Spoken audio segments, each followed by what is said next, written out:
fear. ভূত.com-এর সকল শ্রোতা এবং রাসেল ভাইকে জানাচ্ছি আমার পক্ষ থেকে আন্তরিক শুভেচ্ছা। আমি সোহাগ চক্রবর্তী যশোর থেকে আপনাদের জন্য আবারও একটি ভয়ানক ঘটনা নিয়ে হাজির হয়েছি। মজার ব্যাপার হচ্ছে ঘটনাটি আজকে যে ঘটনাটি আমি শেয়ার করতে চাচ্ছি, এই ঘটনাটি যিনি শেয়ার করেছেন ওনার নাম রাসেল, এবং রাসেল ভাই পেশায় একজন মাছ ব্যবসায়ী। উনি মাছের চাষ করে থাকেন ঘেরে। গত 135তম পর্বে মাছ নিয়ে আমার একটি ঘটনা প্রচার হওয়ার পরে উনি ওই ঘটনাটি শুনে ওনার কাছেও একটি ভয়ানক ঘটনা আছে এটা আমাকে জানায় এবং আমাকে ইনভাইট করে যে ওনার কাছ থেকে যে ওই ঘটনাটি শোনার জন্য। সো আমিও আর ওই লোকটি সংবরণ করতে পারি না, আমি রাসেল ভাইয়ের সাথে গিয়ে দেখা করি এবং জানতে পারি রাসেল ভাই দীর্ঘদিন যাবৎ মাছের ব্যবসা করে আসছেন। উনি ঘটনাটি বলার সময় আমাকে একটু রিকোয়েস্ট করেছেন যে যেহেতু উনি একই প্লেসে এখনও মাছের ব্যবসা করেন, ওখানে এখনও মাছের ঘেরগুলো আছে ওনার, সো ওই ঘেরের নাম ঠিকানা ওই প্লেসের নামগুলো যেন আমি উল্লেখ না করি। তো আমিও সেই সত্ত্বে ওনার কাছ থেকে ঘটনাটি কালেক্ট করি এবং ঘটনাটি কালেক্ট করার পরে যাদের সাথে মূলত ঘটনাটি ঘটেছিল ওনাদের সাথেও আমি যোগাযোগ করার চেষ্টা করি। তো আমি ওনাদের সাথে যোগাযোগ করে জানতে পারি যে আসলে ঘটনাটি 100% সঠিক। তো চলুন শুরু করি ঘটনাটি। 2002 সালের কথা। রাসেল ভাই তখন সাতক্ষীরার প্রত্যন্ত একটি এলাকাতে অনেক বড় একটি মাছের ঘের নিয়ে চিংড়ি মাছের খামার তৈরি করেন, ঘের তৈরি করেন। সো আপনারা হয়তো অনেকেই জানবেন যে চিংড়ি মাছ কিন্তু একটু বড় হয়ে গেলে ঘের থেকে উপরে চলে আসে, হাত দিয়ে ধরা যায়, চুরি হয়ে যাওয়ার প্রবণতাটা বেশি থাকে। এই কারণে রাসেল ভাই কিন্তু একটা টাইট সিকিউরিটির অ্যারেঞ্জমেন্ট করেন ওখানে, যে আসলে ঘের থেকে যদি মাছ চুরি হয়ে যায় ওনার তো অনেক লস হয়ে যাবে, চিংড়ি মাছের অনেক দাম হয়। সো উনি ওখানে একটা টাইট পাহারার ব্যবস্থা করেন। এই পাহারার কাজে নিয়োজিত ছিল একই পরিবারের 3 ভাই। ঘটনার ভিকটিম কিন্তু এই 3 ভাই। হঠাৎ 1-2 বছর 3 বছর পর রাসেল ভাই প্রথম খুব ভালোই লাভে ছিলেন, কিন্তু 2-3 বছর পর উনি লক্ষ্য করতে থাকেন মাছের উৎপাদন ওই ঘেরটা থেকে অনেক কম হচ্ছে। যেহেতু এই 2-3 বছরে উনি ভালো একটা এক্সপিরিয়েন্স তৈরি করে ফেলেছেন, উনি জানেন যে কিভাবে পরিচর্যা করতে হয়, কিভাবে খাবার দিতে হয়, কেমন মাছ আসতে পারে, এটার একটা আইডিয়া থাকে ওনার ভালো। কিন্তু উনি খেয়াল করেন যে আসলে ওই ঘেরটা থেকে মাছের উৎপাদন অনেক কম হচ্ছে। তখন উনি ওই 3 ভাইকে অনেক বেশি প্রেশার দেওয়া শুরু করেন যে আসলে তোমরা নিশ্চিত ডিউটি দিচ্ছ না ঠিকভাবে, যার ফলে মাছ চুরি হয়ে যাচ্ছে, না হলে তো মাছ কম হওয়ার কোনো সম্ভাবনা নাই। এবং রাসেলের দেয়া এই যে প্রেশারের কারণে ওই 3 ভাইও অনেক বেশি চিন্তায় থাকেন যে আসলে আমরা তো ঠিকভাবে টাইট সিকিউরিটি দিই, আমরা ঠিকভাবে ডিউটি করি, তো কীভাবে মাছ কীভাবে চুরি হচ্ছে। ওনারা আরও বেশি অ্যাক্টিভ হয়ে যান এবং ভালোভাবে ওনারা ডিউটি দেওয়া শুরু করেন।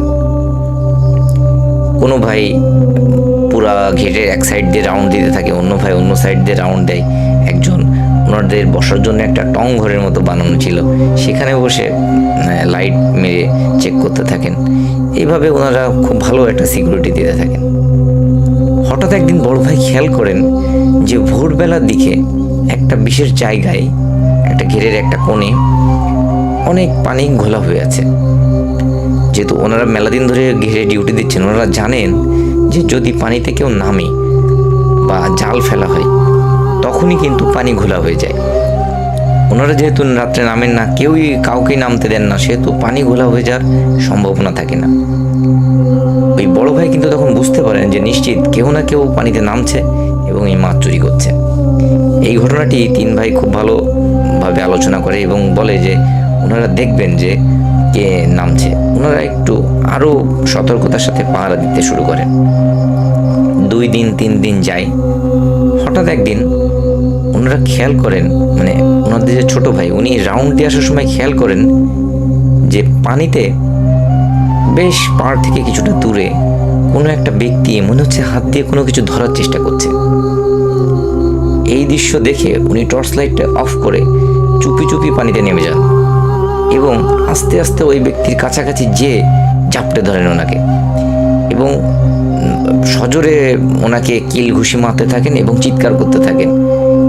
এই ওনার যে চিৎকার শুনে বাকি যে দুই ভাই উপরে ছিল ওনারাও ছুটে চলে যান ওই প্লেসে, এবং বড় ভাই লাইট মেরে দেখে যে ছোট ভাই এভাবে কাউকে যেন মারছে, এবং এই মারা দৃশ্য দেখে ওই মেজ ভাইও পানিতে লাফ দিয়ে পড়ে এবং সেও যে একেবারে অন্ধের মতো ওই ব্যক্তিকে মারতে শুরু করে।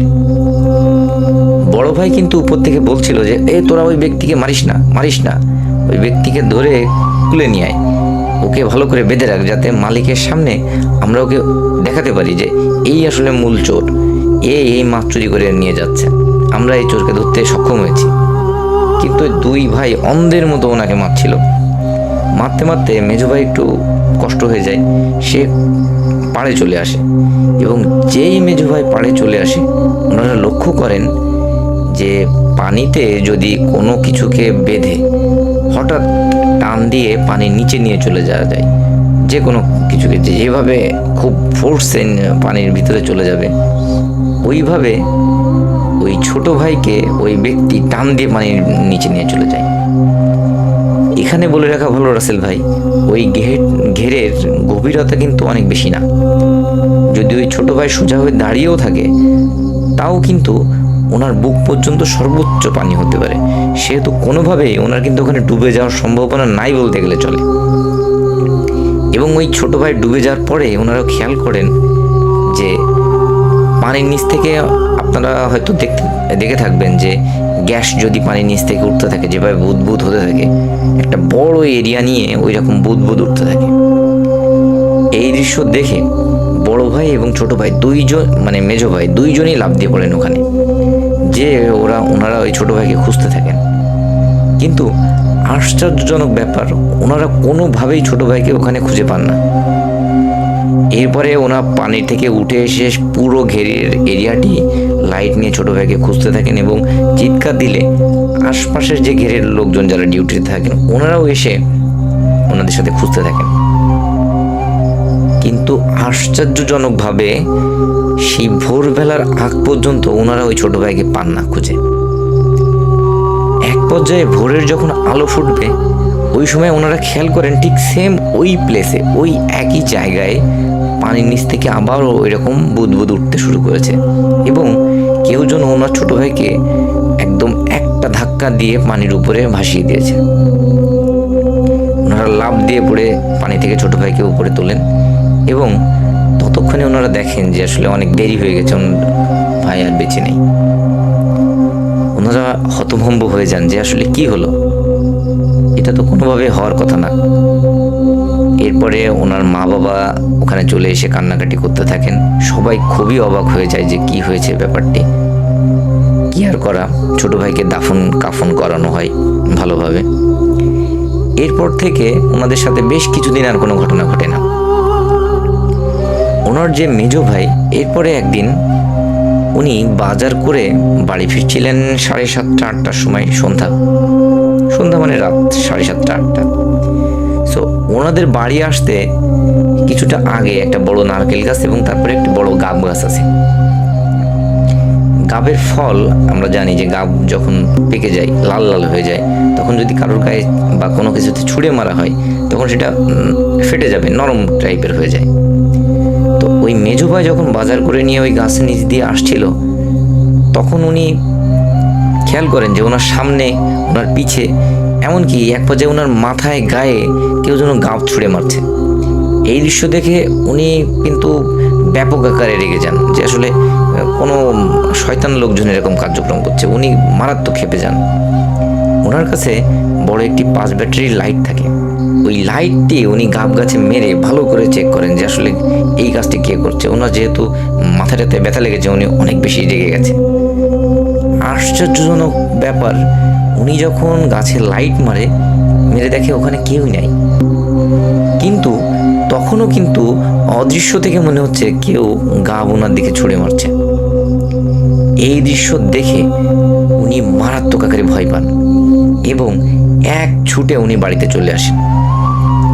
বাড়িতে আসার পরে উনি কিন্তু ওনার বড় ভাইয়ের সাথে বা ওনার বাবা মার সাথে এই কথাগুলো উনি শেয়ার করেন না। এরপরে উনি যথারীতি খাওয়া দাওয়া করেন এবং ঘুমিয়ে পড়েন। রাত্রে 1টা-1:30টার দিকে, যেহেতু ওনাদের গ্রামের বাড়ি, ওনাদের বাড়ি থেকে টয়লেট একটু দূরে হয়, কাঁচা টয়লেট, পাতালতা দিয়ে ঘেরা। সো উনি টয়লেটে যাবেন, উনি লাইট নিয়ে টয়লেটে যান। টয়লেটে এরিয়াটা বেশ বড়। উনি যখন টয়লেটের মধ্যে ঢুকে উনি ব্যাপক আকারে ভয় পেয়ে যান। উনি দেখেন যে ঠিক ওনারা যেই রকম লোককে ওই ঘেরের মধ্যে মেরেছিল, সেম ওইরকম টাইপের একজন লোক ওখানে দাঁড়িয়ে, তার গায়ে মনে হচ্ছে একটা কালো চাদর দেয়া। যেই উনি টয়লেটের মধ্যে ঢোকেন এবং ওই লোকটি ওই চাদর ওনার গায়ের উপরে ফেলে প্রচণ্ড মারা শুরু করেন ওনাকে, এবং ওনাকে তুলে তুলে মাটিতে আছাড় দিতে থাকেন। এক পর্যায়ে যখন উনি একেবারে নাজেহাল অবস্থা, উনি আর পারছিলেন না, সেরকম পর্যায়ে ওই কালো অবয়বটি বা ওই কালো অবয়বের মতো লোকটি ওনাকে ওই কাঁচা টয়লেটের মধ্যে ফেলে দেন। উনি যন্ত্রণায় যখন খুব জোরে, উনি যখন পড়ে যান ওর মধ্যে আর কি, চিৎকার চেঁচামেচি যন্ত্রণায় কাতরাতে থাকেন, তখন কিন্তু ওই অবয়ব ওখান থেকে চলে যায় এবং ওনার কান্নার শব্দটি, মানে উনি তখন জোরে কান্নাকাটি করতে পারেন। এর আগে পর্যন্ত কিন্তু উনি চিৎকার করার চেষ্টা করছিলেন, হালকা পাতলা চিৎকার করছিলেন, কিন্তু আসলে জোরে চিৎকার উনি করতে পারছিলেন না। কিন্তু যখন এই অবয়বটি চলে যায় তখন উনি জোরে চিৎকার করতে পারেন, এবং ওনার চিৎকার শুনে ওনার বাসা থেকে ওনার মা, ভাই, বাবা সবাই বেরিয়ে আসেন এবং এসে দেখেন যে ওনাদের টয়লেটটি কিন্তু অনেক গভীর। ওই গভীর টয়লেটের মধ্যে উনি পড়ে আছেন এবং ওনার হাতে তখন ওই টর্চ লাইটটি জ্বলছে। ওনারা অনেক কষ্টে দড়ি টড়ি ফেলে ওই টয়লেটের মধ্য থেকে ওনাকে টেনে তোলেন উপরে।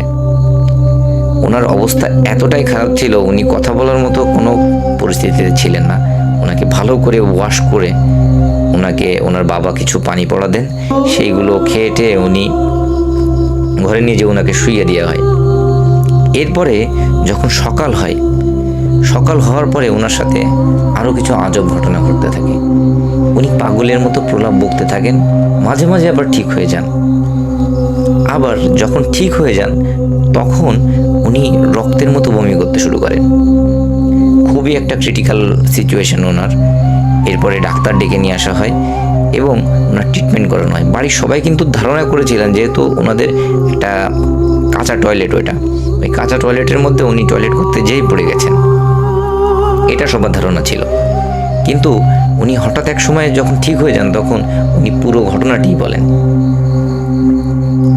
সবাই এই পুরো ঘটনাটি শুনে অনেক বেশি ভয় পেতে শুরু করেন এবং আশপাশের ওনাদের যে প্রতিবেশী ছিলেন তারা বলতে থাকেন যে আসলে ওই ঘেরের আশপাশে এক সময় পিশাচের উপদ্রব ছিল, যারা মানুষের বিভিন্ন রকম ক্ষতি করত, মানুষকে ভয় দেখাতো, বাচ্চাদের মেরে ফেলতো, এরকম বহু ঘটনা ঘটতো। কিন্তু যখন এই মাছের ঘের করা হয় বা লোকালয় আস্তে আস্তে তৈরি হওয়া শুরু হয় তখন কিন্তু এই জিনিসগুলো অনেক কম হয়ে গেছে। সো এই সব কথা শোনার পরে ওনার বাড়ির লোকেরাও কিন্তু অনেক বেশি ভয় পাওয়া শুরু করেছিলেন। ওনারা একটা কবিরাজকে ডেকে আনেন এবং ওই কবিরাজকে ডেকে এনে কিছু পানি পড়া টড়া তাৎক্ষণিকভাবে দেন, কিন্তু আশ্চর্যজনকভাবে ওই মেজো ভাই সন্ধ্যা 6টা পর্যন্ত বেঁচে ছিলেন। এরপরে হঠাৎ করে উনি রক্ত বমি করতে করতেই মারা যান। বাড়িতে একটা শোকের মাতম তৈরি হয়ে যায়, সবাই অনেক বেশি কষ্ট পান, অনেক ভয়ের একটা পরিবেশও হয়ে যায় সাথে সাথে। এরপরে ওই মেজো ভাইকে দাফন কাফন করে দেওয়া হয়। মেজো ভাইকে দাফন কাফন করে দেওয়ার পরে বড় ভাইয়ের ভিতরে কিন্তু একটা আতঙ্ক তৈরি হয়ে যায়। তিনি আর ওই মাছের ঘেরের ওই যে পাহারা দেওয়ার যে কাজ, ওটি আর করতে চান না। উনি পার্শ্ববর্তী গ্রাম থেকে একটা ভালো কবিরাজ দেখিয়ে সেখান থেকে তাবিজ অনেক কিছু নিয়ে আসেন এবং উনি ওই বাড়ির যে ওনাদের জমি ছিল সেইগুলো চাষবাস করতে থাকেন। উনি আর ওই পেশায় ফিরে যান না। দীর্ঘ 1-1.5 মাস 2 মাস পার হয়ে যায়, ওনাদের সাথে আর কোনো ঘটনা ঘটে না। হঠাৎ একদিন ওই বড় ভাইয়ের যে স্ত্রী, উনি রাত্রে 11টা-12টার দিকে বাইরে বাথরুম করতে আসবেন। যেহেতু ওনাদের গ্রামে বাড়ি, ওনাদের এমনিতেই অনেক সাহস ছিল, উনি একটা হেরিকান জ্বালিয়ে বাইরে চলে আসেন এবং বাথরুম করতে থাকেন। বাথরুম করে উনি যখন ফিরছেন তখন উনি খেয়াল করেন ঘরের ভিতরে যেন সাদা, আমরা যখন দেখবেন যে কোথাও কোনো শিল্পীরা স্টেজে পারফর্ম করছে তখন যেমন সাদা ধোঁয়া দেওয়া হয়, ওই টাইপের একটা সাদা ধোঁয়া, কিন্তু ওই ধোঁয়াগুলো তো চারিদিকে ছড়িয়ে পড়ে। এই ধোঁয়া কিন্তু ওইভাবে ছড়িয়ে পড়ছে না, একটা নির্দিষ্ট শেপের মতো, পাতলা একটা নির্দিষ্ট শেপের মতো সে একদম সুন্দর করে দরজার যে ফাঁকা ওইটা দিয়ে ঘরের মধ্যে চলে যাচ্ছে। এই দৃশ্য দেখে উনি অনেক বেশি ভয় পান এবং মনে করেন যে ওনার স্বামীর হয়তো কোনো বড় ক্ষতি হয়ে যেতে পারে। উনি ছুটে এসে ধাক্কা দিয়ে দরজা খুলে ফেলেন, কিন্তু দেখে ঘরের ভিতরে আসলে কিছুই নাই, কোনো সমস্যা নাই। উনি হেরিকেনটা বেডের পাশে নিয়ে যে দেখেন যে ওনার স্বামী শুয়ে আছে, ঘরের মধ্যে কিছুই নাই, কোনো রকম খারাপ কোনো পরিবেশ না। উনি বেডের পাশে হ্যারিকেনটি জ্বালিয়ে রেখে উনি শুয়ে পড়েন পাশে। উনি কত সময় ঘুমিয়েছেন ঠিক জানেন না। হঠাৎ ওনার ঘুম ভেঙে যায় যে ঘরের বাইরে মনে হচ্ছে খুব দাপাদাপি শব্দ হচ্ছে, মনে হচ্ছে কোনো ব্যক্তি প্রচুর প্রহর করছে, ধরে তুলে তুলে আছাড় মারছে। যেহেতু ওনাদের মাটির বাড়ি, ওনারা ওই ভাইব্রেশনটা ফিল করতে পারছিলেন বেডের উপর থেকে। ওনার মনে যেহেতু একটা আতঙ্ক কাজ করছিল, উনি আর কোনো কিছু খেয়াল না করেই দরজা খুলে বাইরে চলে যান এবং বাইরে চলে যেয়ে একটা দৃশ্য দেখে উনি আতঙ্কে চিৎকার দিয়ে উঠে সেন্সলেস হয়ে যান। ওনার চিৎকার শুনে ওনার মা বাবা, যারা আর কি বড় ভাইয়ের মা বাবা ছিল, তারাও চলে আসে। তারাও ওই অদ্ভুত দৃশ্যটি এসে সবার সামনে দেখতে পান।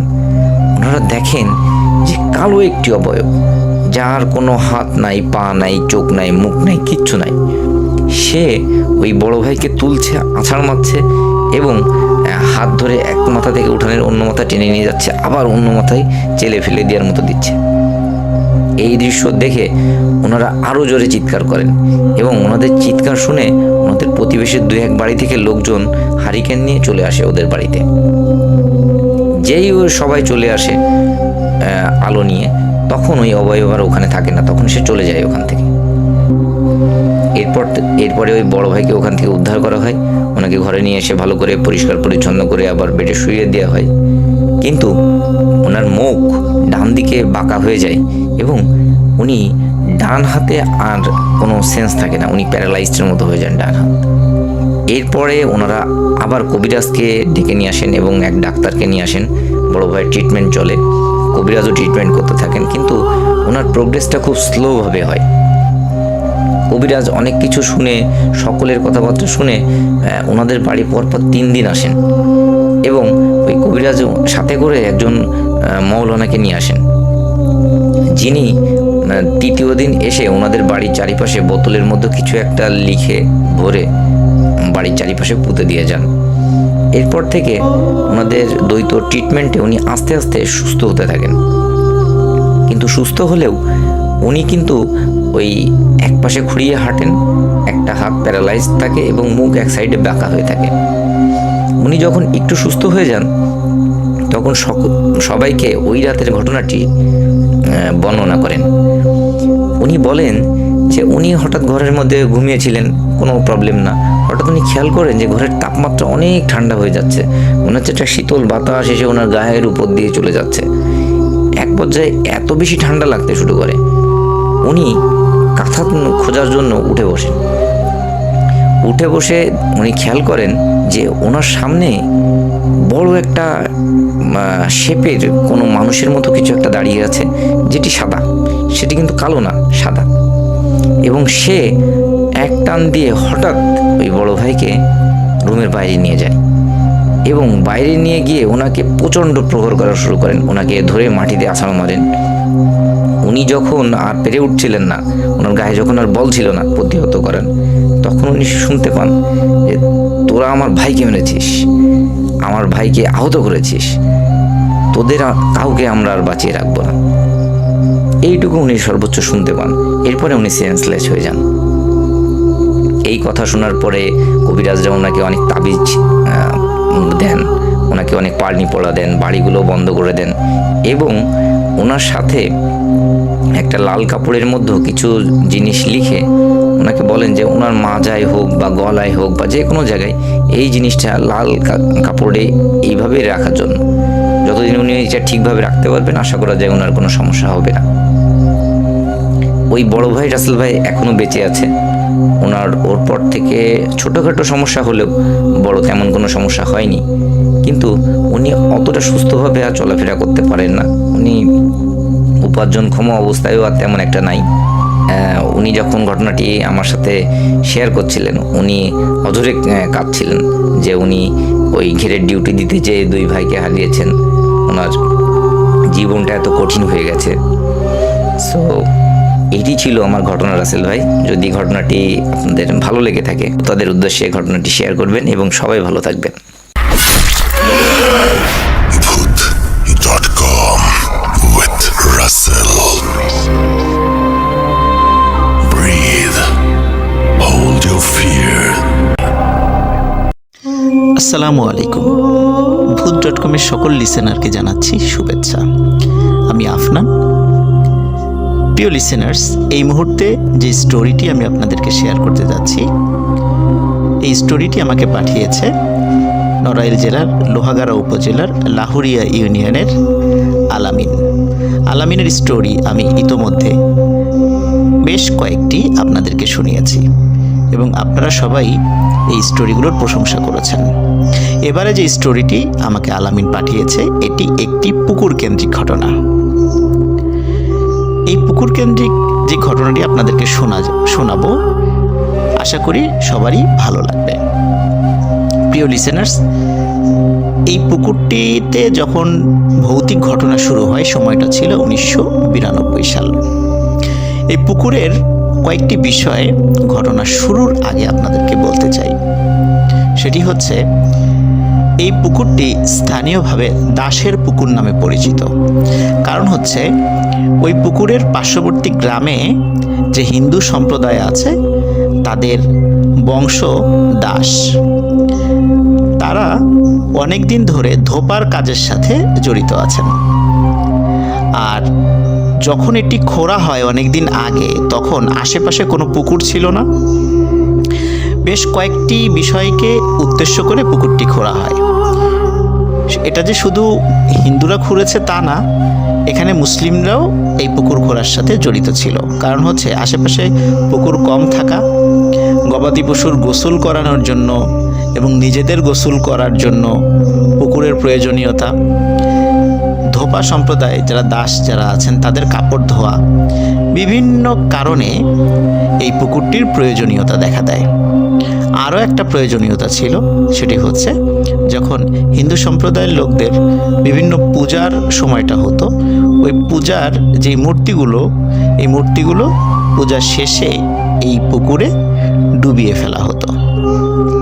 এভাবেই দীর্ঘদিন ধরে এই কাজটি চলে আসছে। হিন্দু মুসলিম সবাই এই পুকুরে তারা তাদের বিভিন্ন ধরনের কর্মকাণ্ড তারা সেটা কাজ করে আর কি।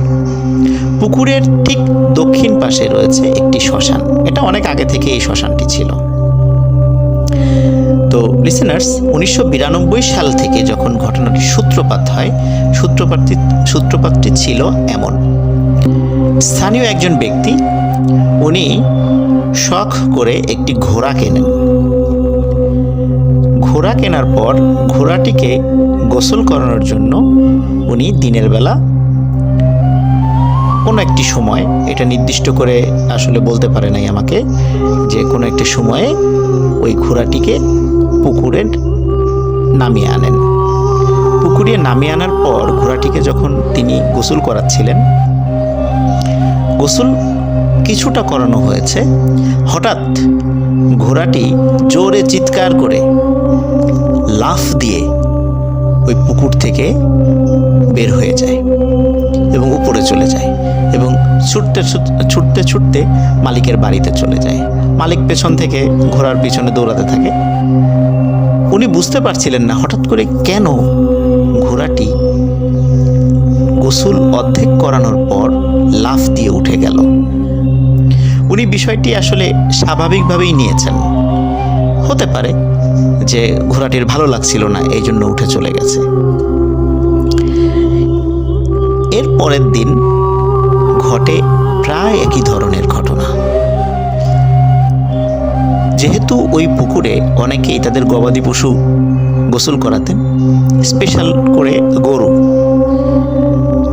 একদিন একজন ব্যক্তি, মানে ঠিক পরের দিনই আর কি, তার দুটো গরু গোসল করানোর জন্য পুকুরে নামানোর সাথে সাথে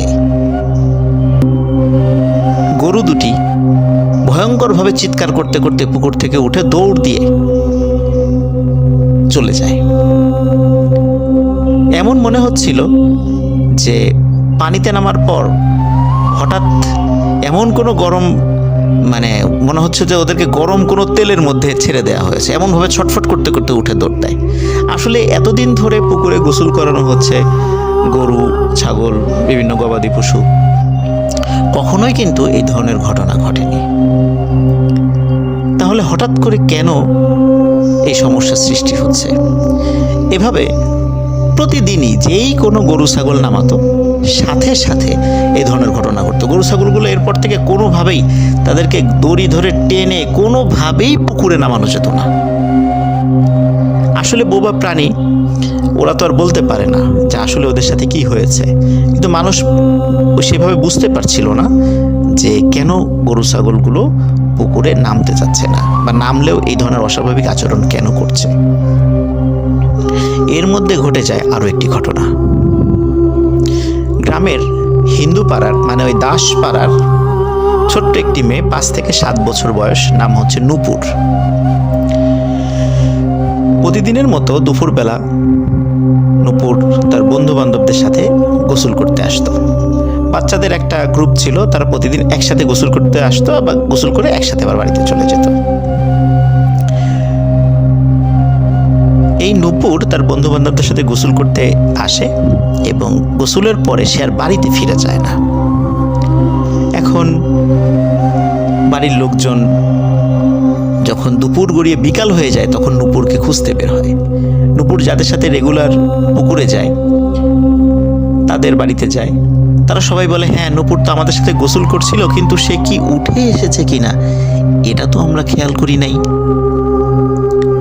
চতুর্দিকে খোঁজা হয়, পুকুরে সবাই নামে, জাল ফেলা হয়। এখানে বলে রাখা ভালো, পুকুরটি কিন্তু অনেক গভীর, এবং যত খরাই হোক না কেন ওই পুকুরে এত পরিমাণ পানি থাকে যে মোটামুটি 2 জন মানুষ অনায়াসে তলিয়ে যাবে সেখানে, এখনো পর্যন্ত। তো যাই হোক, নূপুরকে খুঁজে পাওয়া যাচ্ছিল না।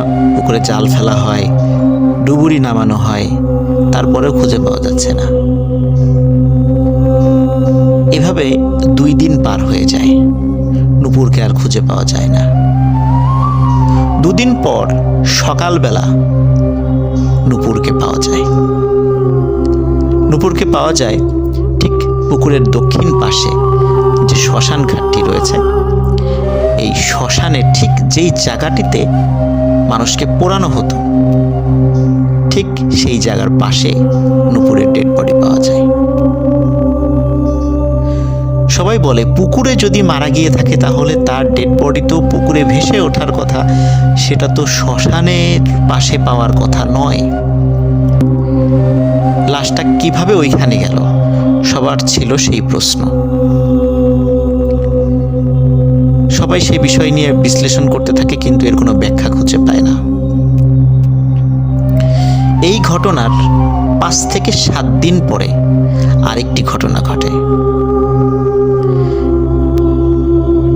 গোসল করতে নেমে আরেকটি বাচ্চা নিখোঁজ হয়ে যায়।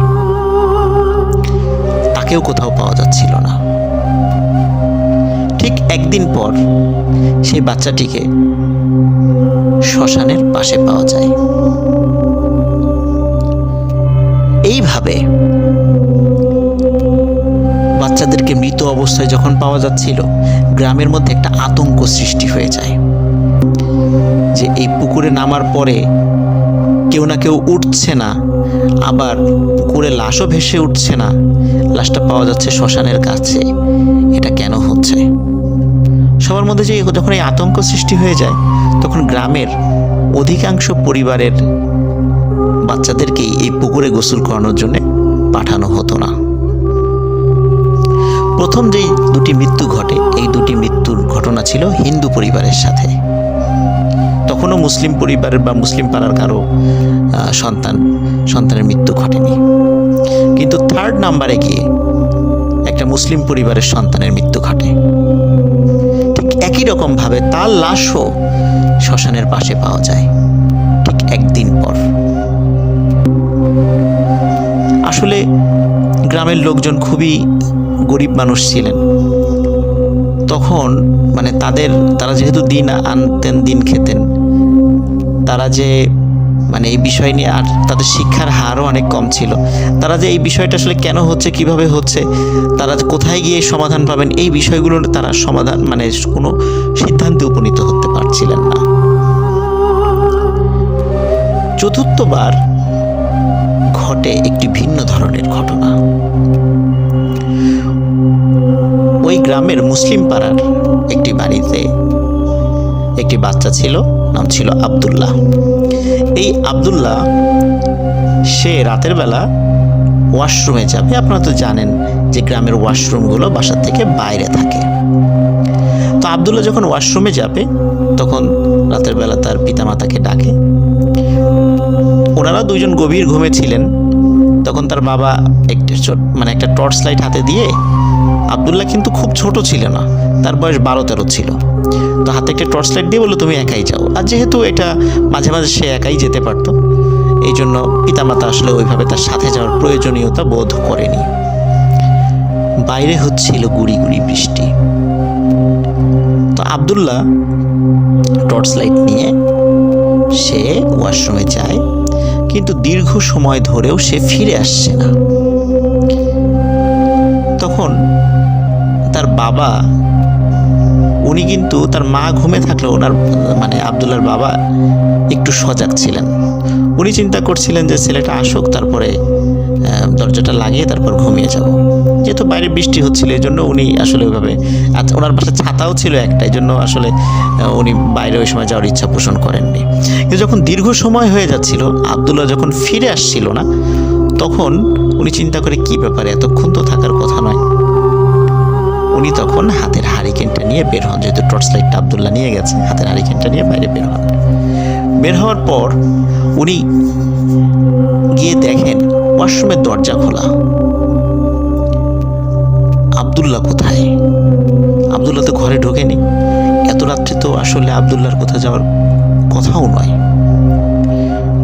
তখন উনি আশেপাশে একটু খোঁজার চেষ্টা করেন, দেখেন আব্দুল্লাহ নাই। তাকে ডাকাডাকি করেন, নাই নাই নাই। ওনার ডাক শুনে আব্দুল্লাহর মা ঘরের থেকে বের হয়ে আসে, তার ঘুম ভেঙে যায়, বের হয়ে আসে, এসে বলে কি হয়েছে। তখন আব্দুল্লাহর বাবা বলেন যে দীর্ঘ সময় পরেও যখন আব্দুল্লাহকে পাওয়া যাচ্ছিল না, এই জন্য উনি খুঁজতে বের হয়ে আব্দুল্লাহকে এখন পাচ্ছেন না। তখন ওনারা যখন চিৎকার চেঁচামেচি শুরু করেন, পাশের প্রতিবেশীরাও রাতের বেলা তাদের ঘুম ভেঙে যায়, তারা চলে আসেন। চলে আসার পর যেহেতু গুড়ি গুড়ি বৃষ্টি হচ্ছিল, মাটিতে শক্ত মাটি ছিল না, কাদা মাটি হয়ে গেছিল। তারা টর্চ লাইট জ্বালিয়ে খেয়াল করলেন যে আব্দুল্লাহর পায়ের ছাপ ওয়াশরুমে গেছে এবং ওয়াশরুম থেকে বের হয়েছে 3-4 হাত বের হয়েছে আব্দুল্লাহর পায়ের ছাপ। এরপরে আব্দুল্লাহর এই ছোট পায়ের ছাপটা অনেক বড় মনে হচ্ছে এটা কোনো মানুষের পায়ের ছাপ না, এটা দানবাকৃতির কোনো একটা প্রাণীর পায়ের ছাপ মনে হচ্ছে সেখানে। এবং ওই ছাপটা আস্তে আস্তে পুকুরের দিকে চলে গেছে। তখন সবাই ভয় পেয়ে যান যে নিশ্চয়ই কোনো ভয়ঙ্কর কিছু আব্দুল্লাহকে এখান থেকে ধরে নিয়ে গেছে। সবাই মানে প্রচণ্ড জোরে চিৎকার চেঁচামেচি শুরু করেন। গ্রামের লোকজন ওই রাত্রেবেলায় চলে আসে, সবাই এসে পুকুর পাড়ে জড়ো হয়। জড়ো হওয়ার পর রাতের বেলায় পুকুরে তাকে খোঁজ করা শুরু হয়, কিন্তু পুকুরে তাকে কেউ রাতের বেলা খুঁজে পাচ্ছিল না। হঠাৎ করে একজন বলল, এই দেখো দক্ষিণে শ্মশানের দিকে কিছু একটা দেখা যাচ্ছে। তখন কিন্তু অনেক লোক সাক্ষী ছিল। তখন তারা দূর থেকে দেখছিল শ্মশানে যে জায়গাটাতে মানুষ পোড়ানো হয়, সেখানে কোনো একটা বাচ্চার ওই চাঁদের আলোতে মনে হচ্ছিল, খুব বেশি দূর তো না, মানে পুকুরের ঠিক দক্ষিণ পাশেই আর কি। কিন্তু যতটুকু দূর মানে তারা মানে কাছে যাওয়ার আগে যতটুকু দূর থেকে দেখছিল, তাদের ভাষ্য অনুযায়ী মনে হচ্ছিল কোনো একটা বাচ্চাকে, ছোট একটা বাচ্চাকে ওখানে শোয়ানো হচ্ছে এবং চারদিকে বড় বড় আকৃতির 10-12 জন মানুষ, তাদের ছায়া দেখা যাচ্ছে। গ্রামের ওই সময় সবাই ওই শ্মশানের দিকে ছুটতে থাকে, গিয়ে দেখে আব্দুল্লাহ সেখানে পড়ে আছে, কিন্তু আশেপাশে কোনো মানুষ দেখা যাচ্ছে না। তারা আব্দুল্লাহকে সেখান থেকে নিয়ে আসে। সৌভাগ্যক্রমে আব্দুল্লাহ জীবিত ছিল, তাকে হয়তোবা তখনও মারতে পারেনি। আব্দুল্লাহকে চিকিৎসা করে সুস্থ করা হয়, তার জ্ঞান ফেরে। জ্ঞান ফেরার পরে আব্দুল্লাহকে জিজ্ঞাসা করা হয় যে তোমার সাথে কি ঘটেছিল, কিছু মনে আছে? তখন আব্দুল্লাহ বলছিল সে যখন ওয়াশরুমে গিয়েছে, ওয়াশরুমের বাইরে সে অদ্ভুত কিছু শব্দ শুনতে পায়। মনে হচ্ছিল যে কোনো একজন মানে খুবই ক্ষুধার্ত কোনো এক মানে মানুষ, শরীরের জোর না থাকলে যেভাবে কথা বলে, খুব দুর্বল আকৃতিতে কথা বলছে এবং কান্নাকাটি করছে। আবার কখনো অদ্ভুত কিছু জন্তুর আওয়াজ সে শুনেছে, এরকমই আব্দুল্লাহ বলেছে। যখন আব্দুল্লাহ ভয় পেয়ে দ্রুত ওয়াশরুমের কাজ ছেড়ে বের হয়েছে, বের হওয়ার পর তার সামনে ভয়ঙ্কর কালো আকৃতির একটি ছায়ামূর্তি সে দেখতে পায়। এরপরে আব্দুল্লাহর আর কিছু মনে নেই। গ্রামে এই ধরনের অদ্ভুত ঘটনা, স্পেশালি বাচ্চাদের সাথে যখন এই ধরনের ঘটনা ঘটছিল, 3টা বাচ্চা অলরেডি মারা গেল, আব্দুল্লাহ কোনো মতে জীবিত ছিল, তখন গ্রামের লোকজন চিন্তা করে যে একজন ভালো হুজুরের শরণাপন্ন অবশ্যই হতে হবে, তা না হলে এই ধরনের বাচ্চা মিসিং মানে হয়ে যাবে বা মারা যাবে, এটা কেন? এটা তো সমাধান করার দরকার। তখন গ্রামের হিন্দু মুসলিম তারা সবাই এক জায়গায় বসে একটা সিদ্ধান্ত নিয়ে পরিচিত একজন হুজুরের কাছে যান। তখন হুজুর উনি বলেন যে আমাকে 1 সপ্তাহ সময় দিতে হবে, আমি বলবো যে আসলে কেন এরকমটা হচ্ছে। 1 সপ্তাহ পর হুজুর বলেন যে তোমাদের এই যে পুকুরটা রয়েছে, এই পুকুরটা ভালোই ছিল, অনেকদিন ধরে তোমরা কাজ করছিল, সবার উপকারে লাগছিল। হঠাৎ করে এই পুকুরে কিছু জিনদের আবির্ভাব ঘটেছে। এই জিনগুলো হিন্দুও না, মুসলিমও না। এরা চায় না যে কেউ এই পুকুরে গরু ছাগল গোসল করাক বা কোনো গবাদি পশু গোসল করাক, আর কোনো মূর্তি এই পুকুরে ডুবানো হোক, এটা তারা চাচ্ছে না। তারা চাচ্ছে এই কাজগুলি অন্য পুকুরে করাতে। এই জন্য তারা এই পুকুরের মধ্যে মানে একটা আতঙ্ক সৃষ্টি করেছে এবং তারা এই পুকুরেই থাকবে, এখান থেকে যাবে না। এবং হঠাৎ করেই তারা এখানে এসে আস্তানা গেড়েছে। উনি যখন এই বিষয়টি বলেন, ওই সময় ওনার সামনে যে হিন্দু মুসলিমরা ছিলেন তারা সবাই বিষয়টা বিশ্বাস করে এবং মেনে নেয়। সমস্যা হলো যখন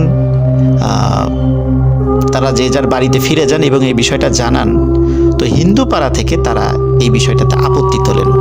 কারণ হিন্দুরা বলতে থাকেন যেহেতু একজন মুসলিম ইমাম সাহেবের বিষয়টা বলেছে, উনি হয়তোবা চাচ্ছেন না যে হিন্দুরা এখানে থাকুক, তারা এখান থেকে চলে যাক যাতে করে মুসলমানরা হিন্দুদের জায়গা দখল করতে পারে। এই ধরনের একটা সমালোচনা হিন্দু পাড়ায় ছড়িয়ে পড়ে এবং তারা বলে যে এইটা আসলে উদ্দেশ্য প্রণোদিত, এটা মুসলমানরা ইচ্ছা করে এটা করেছে, এটা উদ্দেশ্য প্রণোদিত, আমরা এটা মানি না। তখন এই হিন্দুরা কি করে, ওনারা আবার বেশ কয়েকজন মিলে ওনাদের ধর্মের একজন তান্ত্রিকের কাছে যান। তান্ত্রিকের কাছে যাওয়ার পরে তান্ত্রিক এক বাক্যে বলে দেন, আসলে ওই ইমাম সাহেব উনি লোক ভালো না, একটা ভণ্ড, উনি ইচ্ছা করে তোমাদেরকে যাতে এখান থেকে তাড়ানো যায় এই জন্য এই বিষয়টি বলেছেন, আসলে এরকম কিছুই নাই। কিন্তু ওর মধ্যে থাকা বেশ কয়েকজন যারা একটু বুঝমান আছেন তারা বলে, তাহলে কিছুই যদি না থাকে তাহলে কেন মিসিং হচ্ছে? আর শুধু তো হিন্দু বাচ্চাদের সাথে যে বিষয়টা ঘটেছে এমনটা নয়, এটা তো মুসলমানদের সাথে সবার সাথে এটা ঘটছে, কেন এমনটা হয় আর কি। তখন ওই তান্ত্রিক বলে, তাহলে আমাকে ওই পুকুরের পাশে একটু সাধনায় বসতে হবে, তার জন্য কিছু জিনিস তোমাদেরকে আনতে হবে। বলে কি জিনিস? বলে একটা জিনিস তুমি মানে অবশ্যই লাগবে, সেটা হচ্ছে একজন হিন্দু বিধবা নারী, উনি যখন বিবাহিত ছিলেন তখন তিনি সিঁদুর ব্যবহার করতেন, ওই সিঁদুরটা ওনার কাছে আছে, এই সিঁদুরের কিছু একটা অংশ আমাকে এনে দিবা, আমি এটা দিয়ে একটু রিচুয়াল করে আমি আসলে বোঝার চেষ্টা করবো যে পুকুরে আসলে সমস্যাটা কি। তো ওনাকে ডেকে আনা হয়, ডেকে আনার পরে সেই বিষয়টা, যেহেতু ওনাদের পাড়ায় এরকম বেশ কিছু বিধবা মহিলা ছিলেন, তাদের কাছে তাদের সিঁদুর ছিল, তো তাদের একজনের কাছ থেকে সিঁদুর কালেক্ট করে তাকে দিয়ে আসা হয় এবং রাতের বেলা তিনি সাধনায় বসেন এবং সবাইকে বলেন যে তোমরা এখান থেকে চলে যাও। তো উনি ওনার মতো সাধনা শুরু করেন। সকালবেলা যখন ওনারা ওই তান্ত্রিকের কাছে যান তখন দেখেন যে তান্ত্রিকের শরীর বা ডেড বডি পুকুরে ভাসছে এবং তান্ত্রিকের চোখ দুটি খুব বড় বড় করে খোলা, মানে মনে হচ্ছিল উনি মৃত্যুর আগে খুব ভয়ঙ্কর কিছু দেখে ভয় পেয়েছেন। এবং তান্ত্রিকের শরীরে বেশ আঘাতের চিহ্ন। তখন ওনারা বুঝতে পারেন যে হয়তোবা আসলেই ওই ইমাম সাহেব ঠিক কথাই বলেছেন।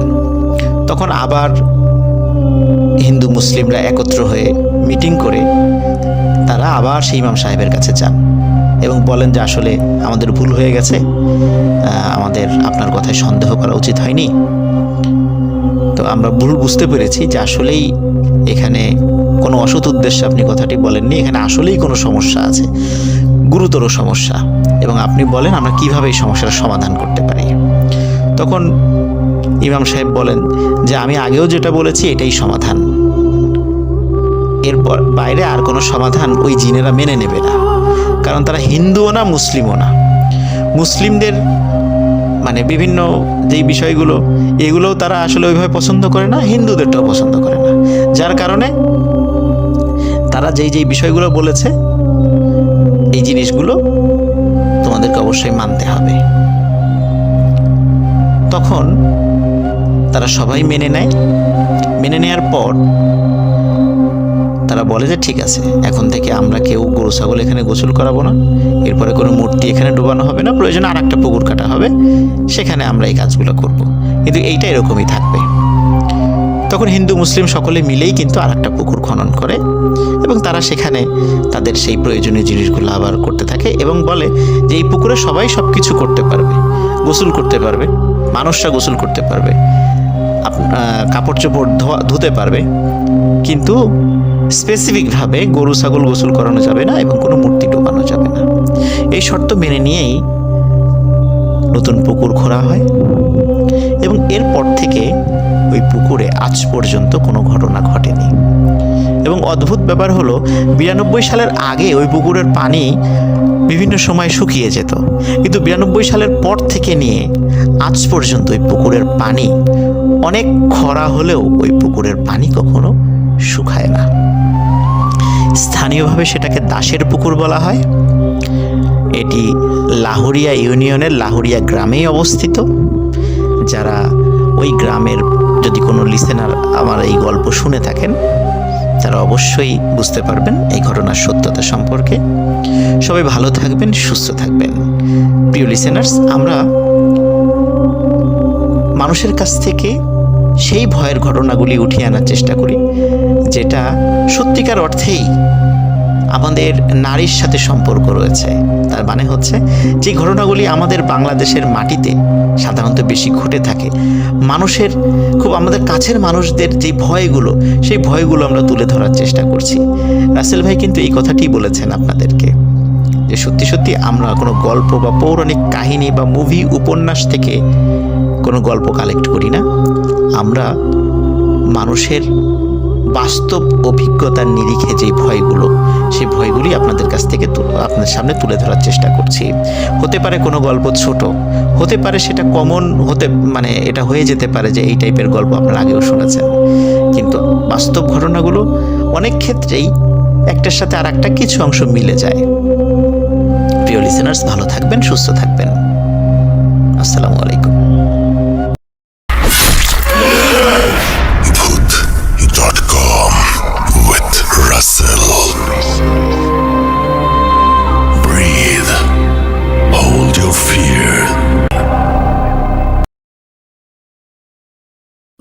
হ্যালো আসসালামু আলাইকুম লিসেনার্স, আমার নাম রাকিবুল হাসান রাকিব।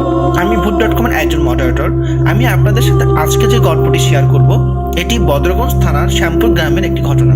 ঘটনাটি আমার এক বন্ধুর মামার সাথে ঘটে যাওয়া একটি গল্প। ঘটনাটি আজ থেকে 30-35 বছর আগের ঘটনা। আমার বন্ধু যেভাবে গল্পটি বলেছে আমাকে, আমি সেইভাবে আপনাদের কাছে গল্পটি শেয়ার করছি। আমার বন্ধুর মামার নাম আবির। আবির সাহেব যেদিন জন্মগ্রহণ করেন ওই দিন থেকে ওনার সাথে একটি পরী বা মেয়ে জিন নজরে পড়ে যায়। সময়টা ছিল শীতকাল। আবির সাহেব যেদিন জন্মগ্রহণ করেন ওই দিন শুধু আবির সাহেবের পরিবারের লোকজন নয়, পুরো গ্রামবাসী আনন্দে আত্মহারা হয়ে যায়। কারণ আবির সাহেব দেখতে অনেক সুন্দর ছিল। পুরো গ্রামে এত সুন্দর বাচ্চা দ্বিতীয় কেউ ছিল না। তার উপর 5টি মেয়ের বাচ্চার পর আবির সাহেব হচ্ছে একমাত্র ছেলে সন্তান। এত সুন্দর হওয়ার কাল হয়ে গেল আবির সাহেবের জন্য। পুরো গ্রাম ভেঙে পড়ে আবিরকে দেখার জন্য। এত লোকের চাপে রুমের লোকজন ভিড়ের জন্য সন্ধ্যায় একটু আগে আবিরকে বের করা হয় বাড়ির উঠোনে। লোকজন দেখতে দেখতে এক সময় সন্ধ্যা হয়ে যায়। ঘটনার সূচনা শুরু হয় ওই দিন রাত থেকে। মাঝরাতে হঠাৎ এক সময় বাচ্চার কান্নার শব্দ শোনা যায়। আবিরের মা বাচ্চার কান্নার শব্দ শুনে ঘুম থেকে উঠে দেখেন আবির সাহেব শূন্যে ভেসে আছেন আর আস্তে আস্তে দরজার দিকে চলে যাচ্ছে। এটা দেখে আবিরের মা ভয় পেয়ে চিৎকার করলে বাচ্চাটি মাটিতে পড়ে যায়। এই ঘটনার পর ভোরবেলা একজন কবিরাজকে ডেকে আনা হয়। কবিরাজ এসে যেটা বলে যে গতকালকে যখন সন্ধ্যার দিকে আবির সাহেবকে বাড়ির উঠোনে নিয়ে আসা হয়, তখন একটা পরী আবির সাহেবকে অনেক পছন্দ করে এবং ওই পরীটি নিয়ে যাওয়ার জন্য আবির সাহেবকে এই মধ্যরাতে এসেছিল। এরপর কবিরাজ সাহেব কিছু তাবিজ আর রুম বন্ধ করে দেয়। তারপর থেকে আর কোনো ধরনের সমস্যা হয় না। তবে এর কয়েক বছর কেটে যায় কোনো ধরনের সমস্যা না হওয়ার পর হঠাৎ তার কিছু বছর পর আবার নতুন এক সমস্যা সৃষ্টি হয়। আবিরের বয়স যখন 14 বছর, একদিন আবির দুপুরবেলা 2-3 বন্ধু নিয়ে মাছ ধরতে যায়। ওই সময় আবিরের বন্ধুরা লক্ষ্য করলো আবির সাহেব কার সাথে যেন কথা বলছে একা একা। ব্যাপারটি আবিরের বন্ধুরা যখন আবিরের বাবা মাকে জানায়, ব্যাপারটি জানানোর পর আবির সাহেব বলেন যে উনি একটি মেয়ের সাথে কথা বলেন এবং ওই মেয়েটিকে উনি ছাড়া কেউ দেখতে পারে না। ব্যাপারটি জানার পর পরে আবার কবিরাজকে ডাকানো হয়। কবিরাজ আসলে আবির সাহেবকে কিছু তাবিজ দিয়ে এগুলো ইউজ করতে বলে এবং আবির সাহেবকে বলে আপনি কোনোভাবে এই তাবিজগুলো কখনো খুলে রাখবেন না। তবে রাসেল ভাই, এখানে ইন্টারেস্টিং ব্যাপার হচ্ছে আবির সাহেব ওই পরীটিকে বা ওই মেয়ে জিনটিকে উনি পছন্দ করে ফেলে। তাই তিনি তার শরীরে সব তাবিজ খুলে ফেলে। এতে পরিবারের লোকজন রাগ করলেও আবির সাহেব মাথায় নেয় না। এইভাবে দিন চলতে থাকে রাসেল ভাই। আবিরের বয়স যখন 20 বছর হয় তখন উনি ওনার রুমে কাউকে আর প্রবেশ করতে দেয় না। আর ওনার রুম থেকে রাসেল ভাই সবসময় একটা সুন্দর একটা সুগন্ধি সবসময় আসতো। তো যখন পরিবারের লোকজন অনেক বোঝানোর পরও আবির সাহেব কোনোভাবেই উনি কোনো তাবিজ বা উনি কোনো কিছু নিচ্ছে না, যে কারণ উনি সবসময় চায় যে ওই মেয়ে জিনটা বা ওই পরীটা ওনার সাথে যোগাযোগ করুক, তখন পরিবারের লোকজন সিদ্ধান্ত নয় যে আবিরকে বিয়ে দেবে। বাট এই বিয়ে দেওয়ার সিদ্ধান্ত নিয়েও রাসেল ভাই সবচেয়ে একটা বড় সমস্যা হয়ে যায়। যখন রাসেল ভাই মেয়ের পক্ষ থেকে আবির সাহেবকে কেউ দেখতে আসে, রাস্তায় স্যার ওদের মধ্যে একটা সমস্যা হয়ে যায়। যারা এই রাসেল ভাই মেয়ে দেখতে আসে, দেখা যায় যে কোনো না কোনো একটা রাস্তার মধ্যে একটা বড় ধরনের সমস্যা হয়। সমস্যার জন্য ওরা আর হচ্ছে আবির সাহেবের বাসা পর্যন্ত আসতে পারে না, ওরা হচ্ছে ব্যাক করে যায়। এক সময় গ্রামের লোকজন জানাজানি হলে পরে কোনো আর পাত্রীপক্ষ থেকে আবিরের বিয়ের প্রস্তাব নিয়ে আসে না। আবির সাহেব কোনো কাজ করতেন না, বাড়ির কারোর সাথে কথাও বলতেন না। খাবারের সময় উনি খাবার নিয়ে ঘরে চলে যেত আর সব সময় রুমের দরজা বন্ধ করে রাখতো। তো রাসেল ভাই একদিন আবির সাহেব নামাজ পড়তে যায়। তো উনি ভুলক্রমে ওনার রুমের হচ্ছে দরজা তালা দিতে উনি ভুলে যায়। উনি নামাজ পড়তে যখন যায় তখন ওনার মা চুপ করে ওনার রুমে প্রবেশ করে। ওনার রুমে প্রবেশ করে সবচেয়ে একটা জিনিস দেখে যেটা সবচেয়ে মানে ওনার মা হচ্ছে অবাক হয়ে যায়, সেটা হচ্ছে যে ওনার রুমে একটা ছবি টাঙানো। যে ছবিটা রাসেল ভাই আমাদের যেরকম আগে আমরা ছবি যখন তুলতাম একটা নেগেটিভ ছবি বের হইতো সাদা কালো কালারের, অনেকটা হচ্ছে ব্ল্যাক শ্যাডোর মতো, ওরকম ব্ল্যাক শ্যাডোর দুইটা ছবি। জাস্ট বোঝা যাচ্ছে যে একজন পুরুষ একজন মহিলা, বাট পুরুষটা কে বা মহিলাটা কে এটা কোনোভাবে বোঝা যাচ্ছে না। আরও আশ্চর্য ব্যাপার হচ্ছে পুরো রুমে রাসেল ভাই হচ্ছে বিভিন্ন ধরনের গাছের পাতা, ফুল এইসব দিয়ে হচ্ছে পুরো রুমটা ভর্তি এবং ওই রুমের মধ্যে অনেক সুন্দর একটা হচ্ছে মানে গন্ধ সবসময় হচ্ছে ওনার মা পাচ্ছে। তো ওনার ছেলে নামাজ পড়তে আসবে থেকে বাসায় আসবে দেখে উনি তাড়াহুড়ো করে রুম থেকে বের হয়ে যায়। তো ওনার ছেলে যখন নামাজ পড়ে বাসায় আসে, বাসায় ঢুকে উনি ওনার রুমে ঢুকে 2 মিনিটের মধ্যে রাসেল ভাই হচ্ছে মানে রাগ হয়ে রুম থেকে বের হয়ে বলে যে হ্যাঁ আমার রুমে হচ্ছে মা আপনি কেন ঢুকছিলেন, আমি মানা করছিলাম, আমি তালা দিতে ভুলে গেছি, এই জন্য আপনি কেন রুমের মধ্যে ঢুকবেন। এখানে রাসেল ভাই উনি যে রুমে বাসায় আসার পর ওনাকে কিন্তু কেউ বলেওনি যে এরকম ওনার রুমে কেউ ঢুকেছিল, এবং উনি কেউ দেখেওনি যে ওনার মা যে ওনার রুমে ঢুকেছিল। বাট উনি কিভাবে জানলো এটাও আসলে ওনার পরিবারের লোকজন অনেক মানে অবাক হয়ে যায়। তারপর রাসেল ভাই হচ্ছে আবির সাহেব বলেন যে এরকম আমাকে বিয়ে দেওয়া বা অন্য কিছু করার জন্য কেউ চেষ্টা করিও না, আমার অলরেডি বিয়ে হয়ে গেছে, আমার বাচ্চা আছে, আমার সন্তান আছে এবং আমার একটা পরিবার আছে। তো আমার বিয়ে শাদী নিয়ে তোমরা কোনো কিছু মাথা ঘামাইও না, আমার বিয়ে শাদী হয়ে গেছে এবং আমি এইভাবে থাকতে চাই। তো রাসেল ভাই মাঝে মাঝে হচ্ছে আবির সাহেবের রুম থেকে বাচ্চার কান্নার শব্দ, কোনো মহিলা মানুষের শব্দ, বা অনেক সময় মনে হয় যে অনেক লোকজন ওনার রুমে এসেছে, ওরা কথাবার্তা বলতেছে, এরকম পরিবারের লোকজন সবাই হচ্ছে মাঝে মাঝে দেখে বা শোনে। এসব মানে করতে করতে এক সময় দেখা যাচ্ছে যে একদিন অনেক চিল্লাচিল্লি হয় আবির সাহেবের রুমের মধ্যে, অনেক চিল্লাচিল্লি। তো যেহেতু আবির সাহেবের রুমে আবির সাহেব আগে বলে দিয়েছেন যে আমার রুমে যাই হয়ে যাক না কেন কেউ কখনো আমাকে ডাকবে না বা আমার রুমে আসবে না, তো ওই জন্য কেউ ভয়ে বা কেউ কোনো কিছু বলেনি। তো পরের দিন রাসেল ভাই যেটা হয় যে আবির সাহেব প্রায় দুপুর হয়ে যায়, উনি দরজা খোলে না। তো এই জন্য পরিবারের লোকজন যখন ডাকাডাকি করে যে উনি কোনোভাবে দরজা খুলছে না, তখন রাসেল ভাই আসলে দরজা ভেঙে যখন ভিতরে ঢোকা হয় দেখা যায় যে আবির সাহেব মারা গেছেন। তো উনি আসলে রাসেল ভাই কীভাবে মারা গেছে বা কীভাবে গেছে এটা আসলে কোনোভাবেই জানা যায়নি। তো ওনাকে যখন মাটি দেওয়ার জন্য কবরস্থানে যাওয়া হয়, তো ওখানেও রাসেল ভাই একটা ইন্টারেস্টিং ব্যাপার ঘটে, সেটা হচ্ছে যে ওনাকে যখন মাটি দেওয়া হয় তখন হুট করে রাসেল ভাই যে যখন ওনার হচ্ছে জানাজা হবে, মানে গ্রামে রাসেল ভাই ব্যাপার হচ্ছে গ্রামে তো হচ্ছে সবাই সবাইকে চেনে, যেমন শহরের ব্যাপারটা রাসেল ভাই আলাদা, শহরে তো কেউ ভাবে চেনে না, বাট গ্রামে কিন্তু সবাই সবাইকে চেনে। তো জানাজার মুহূর্তে হঠাৎ করে অনেক লোকজন রাসেল ভাই যে জানাজা দেওয়ার জন্য শরিক হয়, এবং ম্যাক্সিমাম লোকগুলোকে কেউ আসলে ওভাবে চেনে না। এবং জানাজা শেষে কয়েকজন জিজ্ঞেস করে যে আপনাদের বাসা কোথায় বা আপনারা কই থেকে আসছেন, বাট ওরা কোনো অ্যান্সার না দিয়ে ওরা হচ্ছে যে যার মতো চলে যায়। তো রাসেল ভাই আরও একটাতে সমস্যা হয় যে ওনাকে মাটি দেওয়ার পর ওনাকে হচ্ছে ওনার প্রথম দিন ওনার কবর থেকে ওনাকে হচ্ছে মানে ওনার লাশটা, এখন এটা রাসেল ভাই চুরিও হইতে পারে বা কোনো অলৌকিক কোনো ঘটনাও হইতে পারে, যে ওনার লাশটা নেওয়ার জন্য কয়েকজন অনেক ট্রাই করে, বাট যখন হচ্ছে এলাকার লোকজন বুঝে যায় তখন হচ্ছে ওনার ওই কবরটাকে অনেক প্রোটেক্ট করার চেষ্টা করে, এবং মোটামুটি প্রায় 1 মাসের উপরে ওনার কবরটাকে প্রোটেক্ট দিয়েছে গ্রামের লোকজন। কারণ যখনই হচ্ছে কেউ কবর থেকে সাইডে কোথাও চলে যায় তখনই ওনার কবর থেকে ওনার লাশটা নেওয়ার জন্য কেউ একজন চেষ্টা করে। তো এই ছিল রাসেল ভাই আমার ঘটনা। সবাই ভালো থাকবেন, ধন্যবাদ।